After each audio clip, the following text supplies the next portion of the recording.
kind of poetry writing person. I'm very interested in words. I'm going to share a few really interesting words with you. So, has anyone heard of the word cuniculus?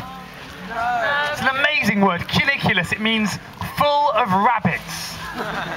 I'm just like, I really want to find a way to slip that into conversations more. Second one I want to share with you is boanthropy. Anyone heard the word boanthropy? These are all genuine words. Boanthropy means the delusion that one is an ox. If you believe you're an ox, you're suffering from boanthropy. I'm just trying to imagine the circumstances whereby it was necessary to make that into a word. It's wonderful. Another of my favourite words is kakistocracy. K-A-K-istocracy. Does anyone know what that one means? It means rule by the worst people in society. So this poem is called Election Day. It doesn't feel like a choice.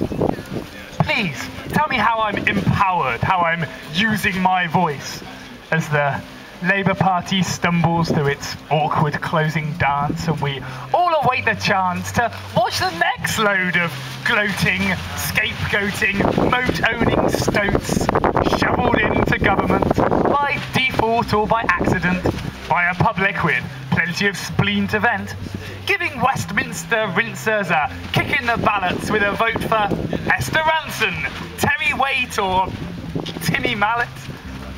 Are you secretly hoping that someone, the workers, Joanna Lumley at the head of an army of Gurkhas will sweep in and save us from baby-faced Dave? They say we're sleepwalking into a Tory government. I'm shouting and screaming all the way, but hey, maybe between now and May we'll get a sudden storm of electoral reform, so the whole thing's no longer decided by a few thousand voters residing in a handful of sweet little swing seats, and maybe the media will stop feeding us the same old race between one horse and pretty much the same horse with a different face, and start giving alternative opinions some space. Probably best not to hold your breath, unless asphyxiating to death seems easier to handle than seeing the Tories bathed in glory, which would be understandable. How did it come to this?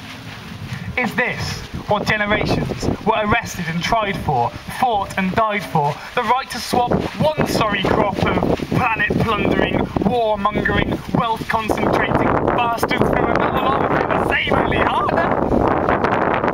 But I'm here to make a vote. Here it is. I vote for justice and peace. I vote for not being beaten up by the police. I vote against oil and warfare and pride and humanity's slide into mass suicide.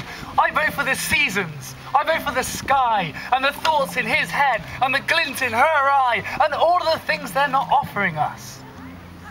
Our dreams are too big for their ballot boxes, for once every 4-year penciled in crosses. Where do I write in the world that I want? So I'll vote with my body, my hands and my words, with all that I do and all that I say. I won't vote when I'm told, I'll vote every day. I'll vote by getting in the way of all their awful plans and schemes, with a banner or a spanner or a tape of MC Hammer and a tone-deaf karaoke team. I'll be the glitch in their system, the grit in their piston, the lump of toast in their machine. Every word and every deed, a quantum of democracy, a little vote. Voting early, voting often, but not voting all alone. We've been growing quietly in the cracks. It's time to break the stones. It is your democratic right to not go down without a fight. Don't sit there feeling powerless. They can't ignore you when you vote by camping on their duck island and pissing in their moat, because every day's election day. You coming out to vote? Yes, I said every day's election day. You coming out to vote?